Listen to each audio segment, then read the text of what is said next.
প্রিয় শিক্ষার্থী বন্ধুরা, সবাইকে ফেনী ডিস্ট্রিক্ট অনলাইন স্কুলের পক্ষ থেকে স্বাগত জানাচ্ছি। আমি মমতাজ হান্না। আজকে আলোচনা করব অষ্টম শ্রেণীর শিক্ষার্থীদের জন্য তথ্য ও যোগাযোগ প্রযুক্তির বিষয় নিয়ে। আজকে আলোচনার বিষয় হচ্ছে নেটওয়ার্কের ধারণার পার্ট 2। গত ক্লাসে আমি আলোচনা করেছিলাম নেটওয়ার্কের ধারণার পার্ট 1 নিয়ে। আজকে আমাদের আলোচনার মূল বিষয় হচ্ছে নেটওয়ার্ক টপোলজি বলতে কি বোঝায়। আমরা আজকে 5 প্রকারের নেটওয়ার্ক টপোলজি সম্পর্কে আলোচনা করব। তার পাশাপাশি আমরা আলোচনা করব স্যাটেলাইট কি এবং স্যাটেলাইট সম্পর্কে আমি তোমাদেরকে আজকে ধারণা দিব। চলো আমরা সময় নষ্ট না করে আমাদের আজকের ক্লাসটি উপভোগ করি। চলো এবার আমরা চলে যাই আমাদের মূল টপিকসে, নেটওয়ার্ক টপোলজি। নেটওয়ার্ক টপোলজি বলতে কি বোঝায়? একটি নেটওয়ার্কের অন্তর্গত কম্পিউটারগুলোকে জুড়ে দেওয়ার জন্য যে পদ্ধতি অবলম্বন করা হয় মূলত তাকে বলা হয় নেটওয়ার্ক টপোলজি। অর্থাৎ আমরা যদি একটি কম্পিউটার থেকে আরেকটি কম্পিউটারে ডাটা আদান প্রদান করতে যাই, তখন যে সিস্টেম বা যে পদ্ধতি আমরা অনুসরণ করি তার লেআউটকে বলা হয় মূলত নেটওয়ার্ক টপোলজি। তাহলে আমরা বিশদভাবে যদি বর্ণনা করতে যাই তাহলে বলতে হয় নেটওয়ার্ক টপোলজি হলো একটি নেটওয়ার্কের ফিজিক্যাল ডিভাইস বা কম্পোনেন্ট, যেমন কেবল, পিসি, রাউটার ইত্যাদি যেভাবে নেটওয়ার্কে পরস্পরের সাথে যুক্ত থাকে তাকে বলা হয় নেটওয়ার্ক টপোলজি। নেটওয়ার্ক টপোলজি মূলত নেটওয়ার্কের ফিজিক্যাল লেআউট বর্ণনা করে থাকে।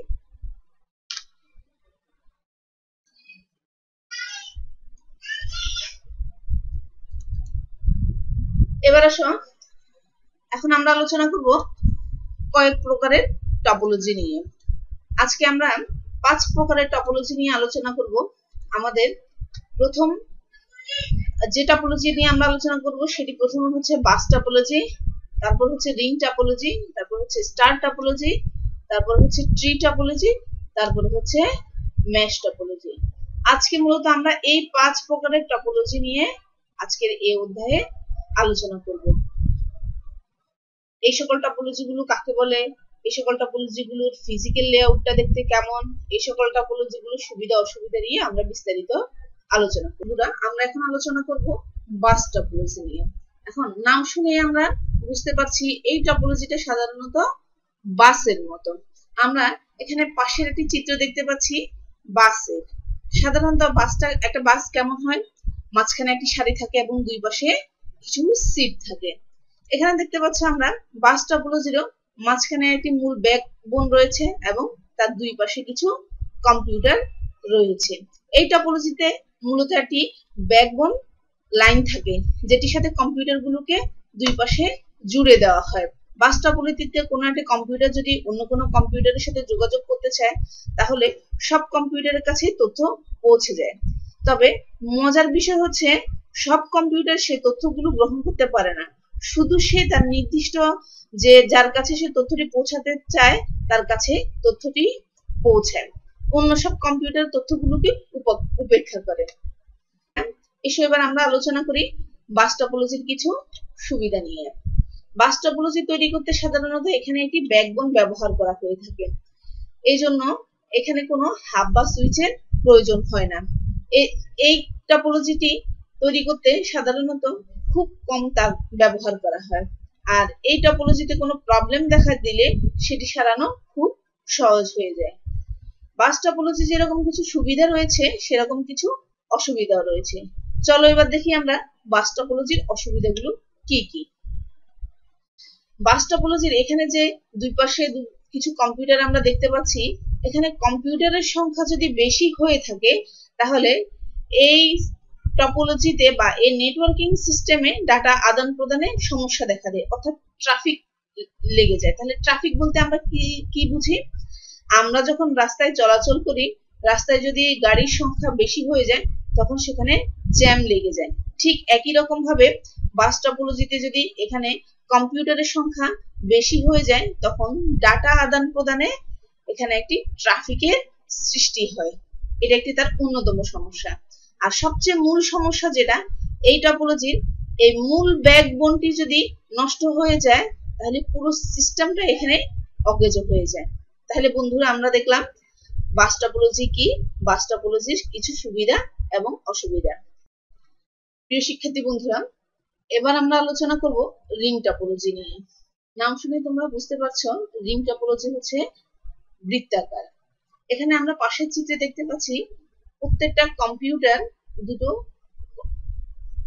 এখানে আমরা পাশের চিত্রে দেখতে পাচ্ছি প্রতিটা কম্পিউটার দুটো কম্পিউটারের সাথে যুক্ত। রিং টপোলজিতে মূলত তথ্যের আদান প্রদান হয় একটি নির্দিষ্ট দিকে।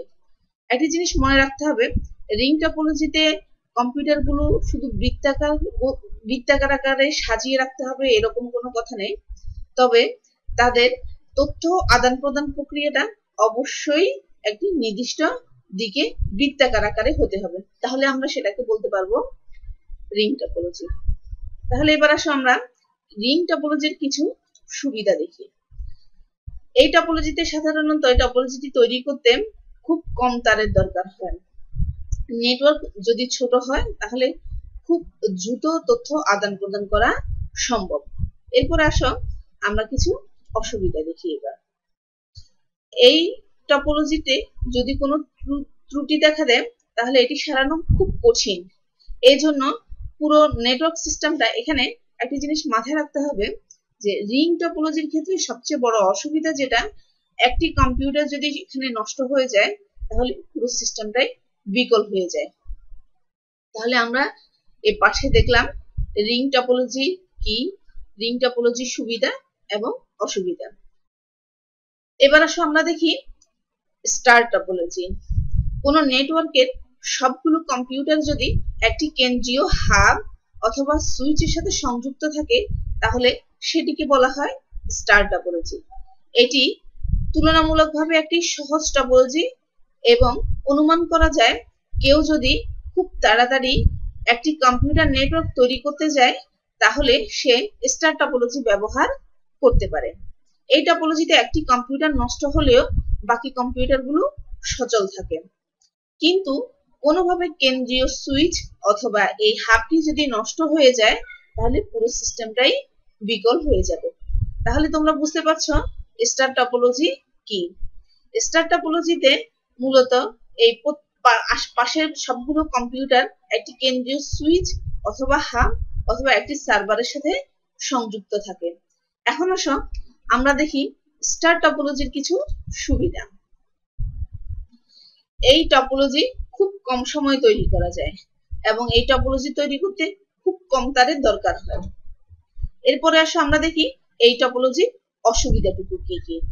এই টপোলজির সবচেয়ে বড় অসুবিধা যেটা আমরা বললাম, কেন্দ্রীয় সুইচ অথবা হাবটি যদি নষ্ট হয়ে যায় তাহলে পুরো সিস্টেমটি বিকল হয়ে যাবে।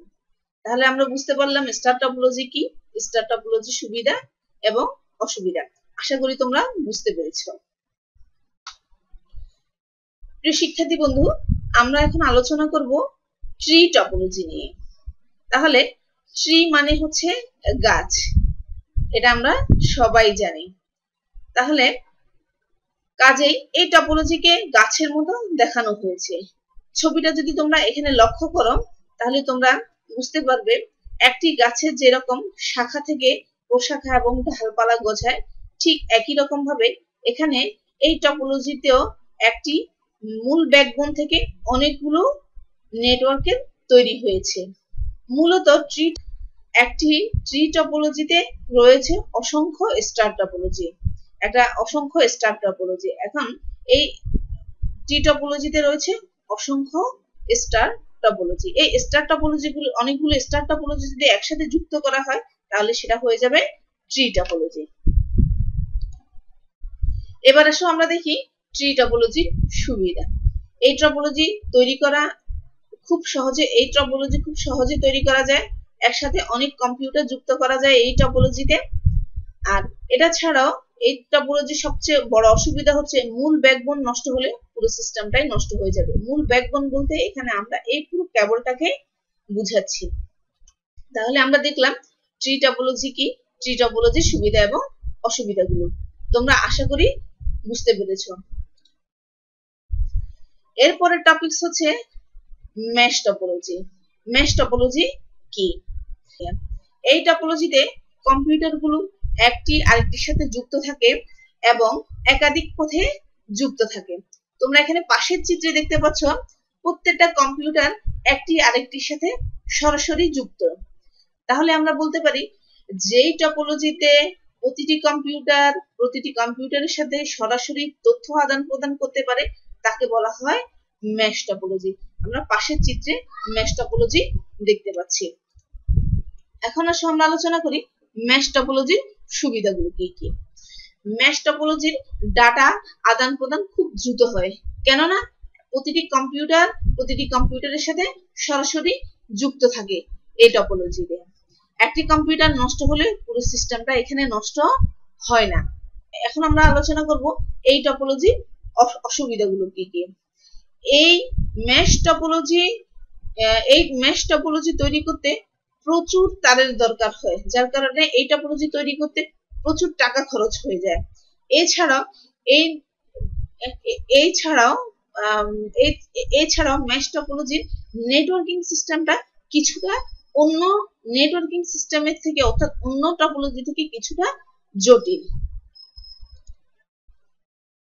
তাহলে আমরা দেখলাম মেশ টপোলজি কি, মেশ টপোলজির সুবিধা এবং অসুবিধাগুলো। আশা করি তোমরা বুঝতে পেরেছো। প্রিয় শিক্ষার্থী বন্ধুরা, এতক্ষণ আমরা আলোচনা করলাম বাস, রিং, স্টার, টি এবং মেশ টপোলজি নিয়ে। এই সকল টপোলজি গুলো কাকে বলে, এই সকল টপোলজি গুলোর ফিজিক্যাল লেআউটটা কি, দেখতে কেমন হয়, এবং এই সকল টপোলজিতে তথ্যের আদান প্রদানটা কিভাবে হয়। তার পাশাপাশি আমরা দেখলাম এই সকল টপোলজির সুবিধা এবং অসুবিধা। আমরা এখানে সংক্ষেপে কিছু সুবিধা এবং অসুবিধা আলোচনা করেছি। এটা ছাড়াও প্রত্যেকটা টপোলজির আরো অনেক সুবিধা এবং অসুবিধা রয়েছে। আশা করি তোমরা আমাকে কমেন্ট বক্সে জানাবে। প্রিয় শিক্ষার্থী বন্ধুরা, আমাদের আজকের ক্লাসের এই পর্যায়ে আমরা এখন দেখব স্যাটেলাইট নিয়ে একটি প্রতিবেদন। তোমরা সবাই জানো নেটওয়ার্ক শুধু একটি প্রতিষ্ঠান বা একটি শহরের মাঝে সীমাবদ্ধ নয়, এমনকি একটি দেশের মাঝেও সীমাবদ্ধ নয়। নেটওয়ার্ক এখন সারা পৃথিবীতে ছড়িয়ে আছে, যার অর্থ পৃথিবীর যে কোনো জায়গা থেকে সিগন্যাল পৃথিবীর যে কোনো জায়গায় পৌঁছে দিতে হয়। কাছাকাছি জায়গা হলে বৈদ্যুতিক তার দিয়ে পাঠানো যেতে পারে, কিন্তু পৃথিবীর এক প্রান্ত থেকে অন্য প্রান্তে পাঠাতে হলে স্যাটেলাইট বা অপটিক্যাল ফাইবার সবচেয়ে বেশি কার্যকরী। এসব এবার আলোচনা করি স্যাটেলাইট নিয়ে। স্যাটেলাইট বা উপগ্রহ মহাকাশ থেকে পৃথিবীকে ঘিরে ঘুরতে থাকে। পৃথিবীর মহাকর্ষ বলের কারণে এটি ঘুরে, তাই এটিকে মহাকাশে রাখার জন্য কোনো জ্বালানি বা শক্তি খরচ করতে হয় না। পৃথিবী তার অক্ষে 24 ঘন্টায় ঘুরে আসে। স্যাটেলাইটকেও যদি ঠিক 24 ঘন্টায় একবার পৃথিবীকে ঘুরিয়ে আনা যায়, তাহলে পৃথিবী থেকে মনে হবে সেটি বুঝি আকাশের কোনো এক জায়গায় স্থির হয়ে আছে। এই ধরনের স্যাটেলাইটকে বলে জিও স্টেশনারি স্যাটেলাইট। যে কোনো উচ্চতায় জিও স্টেশনারি স্যাটেলাইট রাখা যায় না। এটি প্রায় 36,000 কিলোমিটার উপরে একটি নির্দিষ্ট কক্ষপথে রাখতে হয়। আকাশের একবার জিও স্টেশনারি স্যাটেলাইট বসানো হলে পৃথিবীর এক প্রান্ত থেকে সেখানে সিগন্যাল পাঠানো যায় এবং স্যাটেলাইট সেই সিগন্যালটি নতুন করে পৃথিবীকে অন্য প্রান্তে পাঠিয়ে দেয়। এই পদ্ধতিতে পৃথিবীর এক প্রান্ত থেকে অন্য প্রান্তে রেডিও, টেলিফোন, মোবাইল ফোন কিংবা ইন্টারনেটে সিগন্যাল পাঠানো যায়। 1964 সালে প্রথম যখন এভাবে মহাকাশে প্রথমবার জিও স্টেশনারি স্যাটেলাইট স্থাপন করা হয়, তখন যোগাযোগের ক্ষেত্রে একটি নতুন দিগন্ত উন্মোচন হয়েছিল। বাংলাদেশেও বঙ্গবন্ধু স্যাটেলাইট 1 নামে একটি স্যাটেলাইট 2018 সালের 12 মে তারিখে মহাকাশে প্রেরণ করে। স্যাটেলাইট প্রেরণকারী দেশের তালিকায় বাংলাদেশের অবস্থান 57তম। এই স্যাটেলাইট উৎক্ষেপণের মাধ্যমে এক নতুন যুগের সূচনা হলো। 2021 সালের মধ্যে ডিজিটাল বাংলাদেশ গড়ে তুলতে এই স্যাটেলাইট নিঃসন্দেহে অনেক বড় ভূমিকা পালন করবে। স্যাটেলাইট দিয়ে যোগাযোগ করার জন্য দুটো সমস্যা রয়েছে। যেহেতু স্যাটেলাইটটি পৃথিবী থেকে অনেক উঁচুতে থাকে, তাই সেখানে সিগন্যাল পাঠানোর জন্য অনেক বড় অ্যান্টেনা দরকার হয়। দ্বিতীয় সমস্যাটি একটু বিচিত্র। পৃথিবী থেকে যে সিগন্যাল পাঠানো হয় সেটি ওয়্যারলেস সিগন্যাল দ্রুত বেগে গেলেও এই বিশাল দূরত্ব অতিক্রম করতে একটু সময় নেয়। তাই টেলিফোনে কথা বললে অন্য পাশ থেকে কথাটি সাথে সাথে না শুনে একটু পরেই শোনা যায়।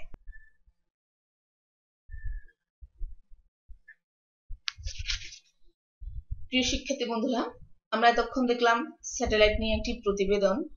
আশা করি তোমরা স্যাটেলাইট সম্পর্কে ধারণা পেয়েছো এবং এই প্রতিবেদনের মাধ্যমে তোমরা স্যাটেলাইট সম্পর্কে বর্ণনা করতে পারবে। আমি আজকের এই ক্লাসটি এখানেই শেষ করছি। সবাই ভালো থাকবে, সুস্থ থাকবে, নিরাপদে থাকবে। প্রয়োজন ছাড়া ঘর থেকে বের হবে না। ধন্যবাদ সবাইকে।